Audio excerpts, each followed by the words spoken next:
நண்பர்கள் அனைவருக்கும் வணக்கம்.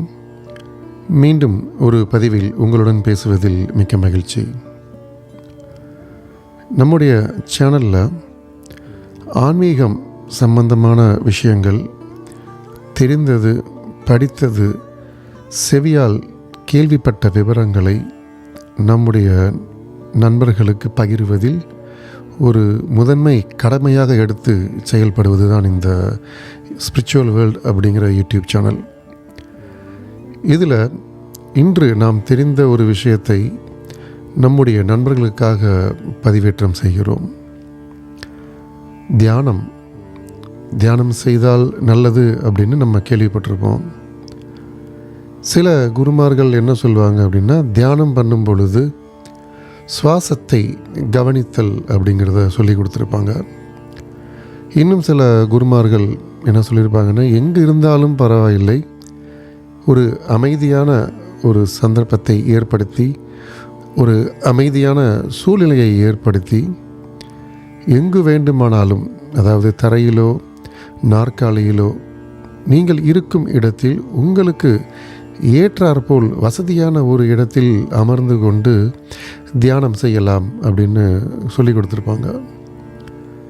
இது எல்லாவற்றிற்கும் மேலாக தியானத்தை முழுவதுமாக கரைத்து குடித்த சில குருமார்கள் உங்களுக்கு என்ன சொல்லுவாங்க அப்படின்னா, முதல்ல தியானம் பண்ணுறது அப்படிங்கிறதே ஒரு நல்ல ஒரு பழக்க வழக்கம்.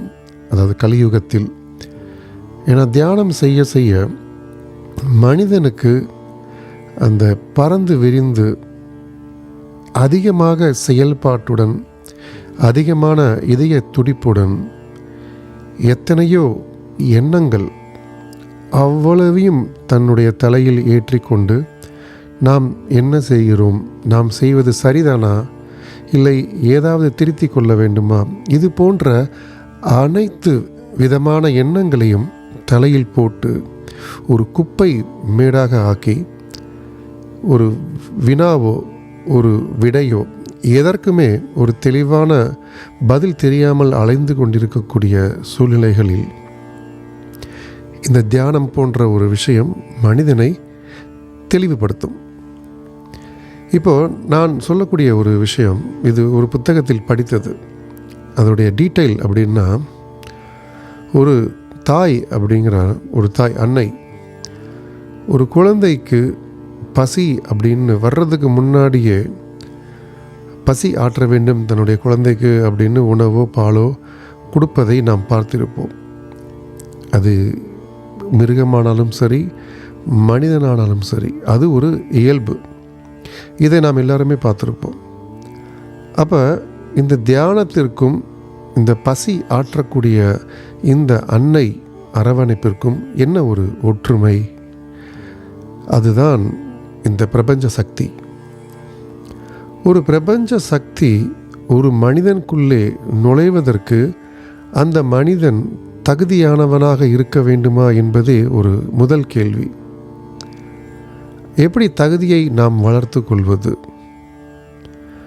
ஒரு அன்னையின் அரவணைப்பை நாம் எடுத்துக்கொள்வதற்கு நமக்கு இருக்கக்கூடிய ஒரு தகுதி, நாம் அந்த அன்னையின் குழந்தை.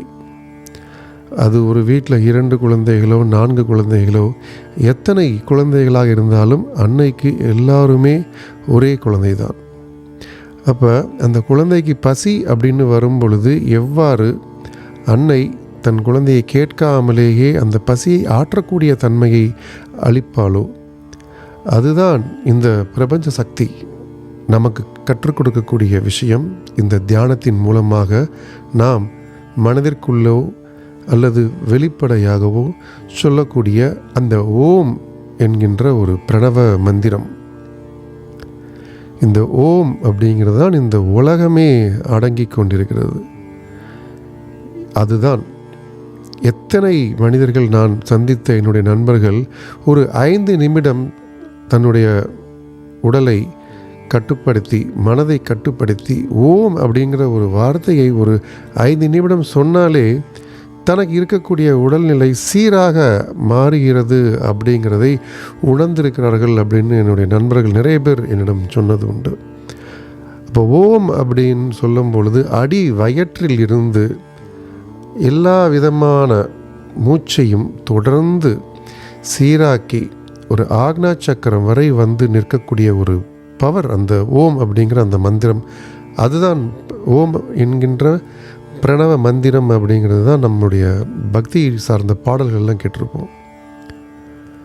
இன்னும் புரியாதவர்களுக்கு இப்பொழுது நான் சொல்லக்கூடிய விஷயம் மிக மிக மிக தெளிவாக புரியும்.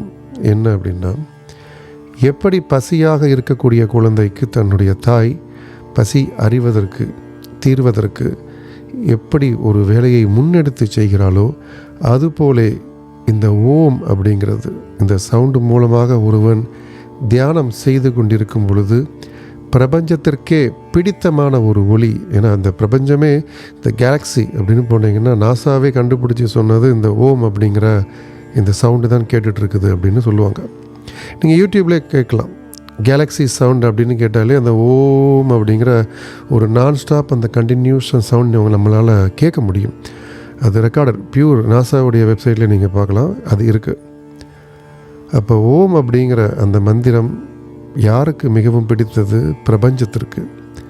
அது போன்ற ஒரு மந்திரத்தை நாம் தினமும் உச்சரித்து கொண்டே இருப்போமே ஆனால் இந்த பிரபஞ்சம் நம்முடைய குரலுக்கு, நம்முடைய ஆன்மாவிற்கு எது எப்பொழுது தேவையோ அதை அவ்வப்பொழுது சரியான நேரத்தில் நம்மை காத்து நம்முடைய விருப்பத்தை அளித்து கொண்டே இருக்கும். அப்படிங்கிறது தான் த லா ஆஃப் அட்ராக்ஷன், ஈர்ப்பு விதி. இதுதான். அதுக்கு சில நேர காலங்கள்லாம் உண்டு அப்படிம்பாங்க. இருந்தாலும் இதற்கு முன்னால் இது எதுவுமே தெரியாமல் இருந்தால் அமைதியாக முதலில் அமர்வதற்கு கற்றுக்கொள்ளுங்கள். கற்றுக்கொண்டு இந்த ஓம் அப்படிங்கிற சவுண்டு அது மனதிற்குள்ளேயே எழுப்பினாலும் சரி, வெளியே கேட்கும் அளவிற்கு எழுப்பினாலும் சரி, அதை நாம் தெளிவாக உச்சரிக்கும் பொழுது இந்த பிரபஞ்சம் என்கின்ற தாய் பாசமலையை பொழிவது மட்டும்தான் இந்த பிரபஞ்சத்திற்கு தெரியும். அவர்களுக்கு பெரியவனோ சின்னவனோ ஏழையோ பணக்காரனோ கருப்போ சிவப்போ எதுவுமே தெரியாது. ஓம் என்கின்ற அந்த பிரணவ மந்திரத்தை ஒருவன் உச்சரித்து தன்னுடைய தியானத்தை செய்து கொண்டே இருப்பானே ஆனால் இந்த பிரபஞ்சத்தாய் அவன் எது வேண்டுமானாலும் அதை அள்ளி கொடுக்கக்கூடிய இடத்தில் இந்த தாய் செயலாற்றுவாள். அதுதான் இன்று நாம் படித்த சில வரிகளிலும் நாம் கேள்விப்பட்ட சில விஷயங்களையும் நம்முடைய நண்பர்களுக்காக இந்த காணொளியில் பதிவேற்றம் செய்திருக்கிறேன். ஓம் அப்படிங்கிறது அவ்வளோ ஒரு சாதாரண வார்த்தை அல்ல, மருத்துவ குணம் நிறைந்த ஒரு வார்த்தை. பிரபஞ்சம் முழுவதும் கேட்டுக்கொண்டிருக்கும் ஒரு ஒளி. அதை நாமும் செய்தால் நாம் பிரபஞ்சத்தோடு இணையலாம். மீண்டும் ஒரு பதிவில் சந்திப்போம். நன்றி, வணக்கம்.